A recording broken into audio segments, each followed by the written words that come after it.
Greetings, guys and gals. Join me here at Success Over Stress, where the goal is to strengthen strategies that will defeat doubt, cure complacency, and strangle stress. I'm on the road to a healthier, happier, and stress-controlled life by taking control of my financial situation. With the right direction, so can you.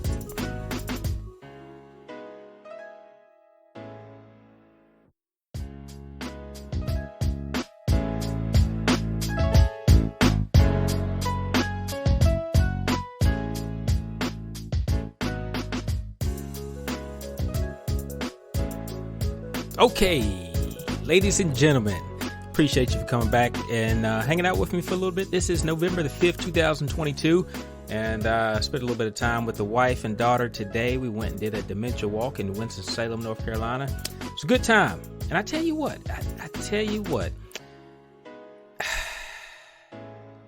quitting your day job, it really gives you the time and energy to do some of the things that you want to do without having that overhanging burden of, oh yeah, but I gotta save my energy for the end of the week because I gotta go back to work. But trust and believe, I've been there, I've done that. So just blessed to be in the position that I'm in now. Anyway, what we're talking about today is prepare for the rainy day, right? So this is Success Over Stress, and the name of the game is empowerment, progression, proliferation. It's moving forward in every way. So today I'm talking about preparing for the rainy day. We're going to talk a little bit about Elon Musk, but we're going to keep it short enough that you keep your attention, So when we talk about rainy day funds, saving for emergencies, contingencies, and unexpected events, car breakdowns, hospitalizations, job loss, that kind of thing. Speaking of job loss, according to the Bureau of Labor Statistics, the United States has an employment rate of approximately 3.6% as of September 22nd. September 22nd is my birthday. Sorry, guys. As of September 2022. In April of 2020, it was up to 14.2%. I'm sure that some of you, especially in the U.S., we're talking the U.S., you understand why, because we had the COVID pandemic that was announced in January 10th of 2020.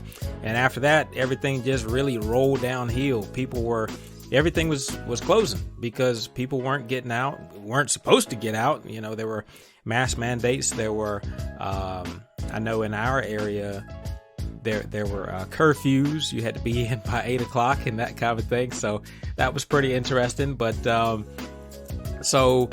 restaurants closed, and other sectors where you had to be face to face with folks, they shut down, and or people didn't have the extra money to spend on those kind of things because people were unemployed. Now there was another thing going on where there were, the stimulus checks, and people were still getting paid.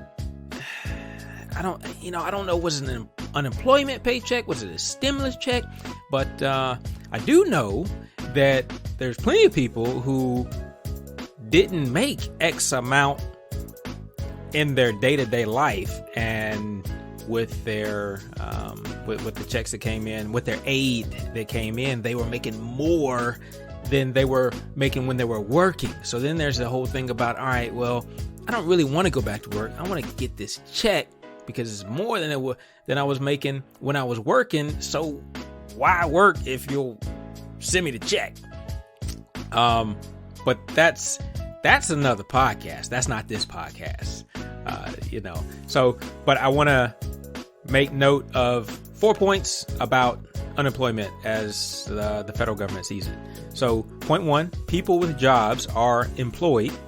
Point 2, people who are jobless but looking for a job and available to work are considered unemployed. So they have to be jobless, but they also have to be looking for work, right? So whether or not it's going down to the unemployment office or putting in applications, they have to be looking for a job and available to work.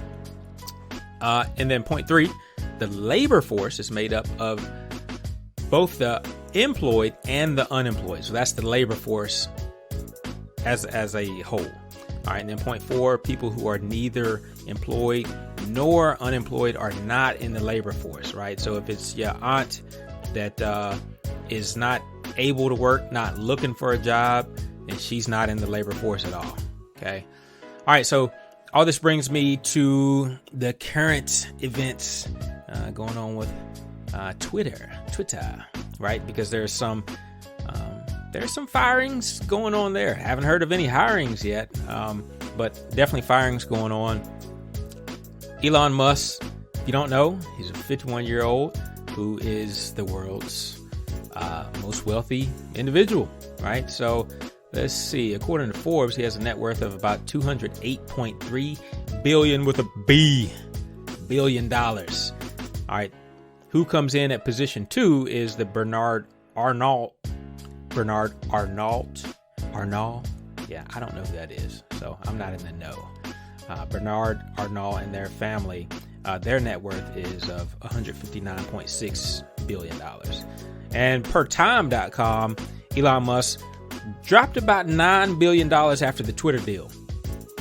But that's not necessarily an indication of anything because, you know, he could certainly turn that thing around. He's already, you know, he bought it, so maybe he's in a deficit, but he's already fired, you know, 4 of the top executives. So he's probably going to save some money there.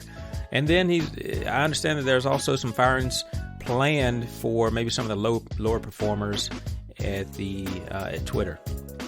But some of the top executives that were fired was Parag Agrawal, the chief executive, Ned Siegel, the chief financial officer, Vijaya Gandhi, the top legal and policy executive, and Sean Edgett, the general counsel. So, you know, I mean, what is it? SpaceX and Tesla that Elon has. So he knows how to run a business. So he could certainly turn that around and make it into a profitable endeavor. But then there's also the other pieces of it, which kind of goes like this.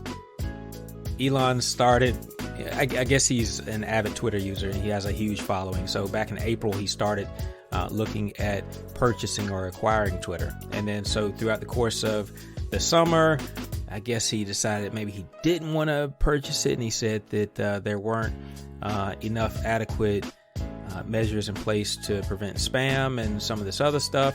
And then he was going to back out of the deal. Well, Twitter was like, yeah, no, you're going to pay us what you said you was going to pay us, so we're going to sue you. And then Elon was like, you know what? Yeah, I probably will make out better going ahead and making the purchase rather than getting sued. So he went ahead with the purchase, and it was my understanding that the judge said that he had till the 27th of October to do it. Looked like that the if my notes here are right, that the purchase actually went through, I guess it was October 27th. Yeah. So, apparently Elon is what we call a free speech absolutist. So he wants the platform to have less restrictions. And at least earlier on, he was talking about reversing the permanent ban of the former president, Donald Trump, which, I guess former president Donald Trump would often say things that was on his mind, and you know, maybe not everybody would agree with it, and so some of those comments would be banned. And so it's my understanding that that as a whole, at least this article suggests that Republicans are in favor of Elon purchasing the company.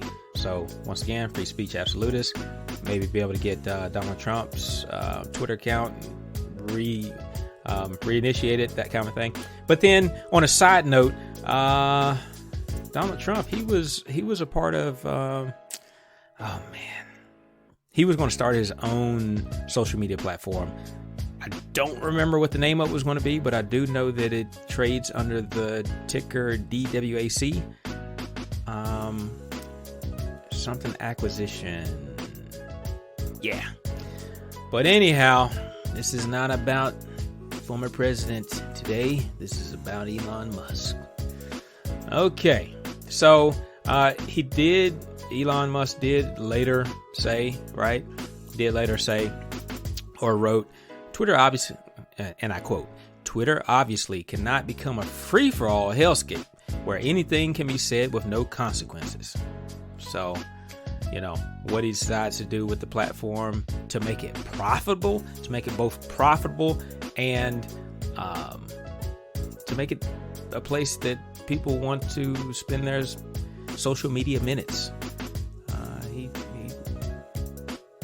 He's got some work to do, but I'm sure he'll figure it out. So the moral to this story is get your ish together. Save, invest in your wealth, invest in your education, and keep in mind, guys, your knowledge and ambition is something that no one can take from you. Okay, so they can certainly rub elbows with you, but they can't take that from you. So your job, they can take that from you. That's not yours, and they can take it from you. So if you become your own boss, now that's a different story, but then you still have certain barriers there too. But you're more in control of that than you are being an employee. So I urge all you guys to own something of your own, whether it be something that sustains you and you don't have to work for anybody else, or whether it's just a piece of the puzzle to where you can kind of pick and choose what you want to do, when you want to do it. That's great too. But just don't be, don't find yourself in a situation where somebody can change your life with one letter. And I guess there's a number of letters throughout the course of time that can change anybody's life, but your employer though? Anyway, this is Eric. I'm out. Oh yeah, don't forget to subscribe and tell a friend. Peace.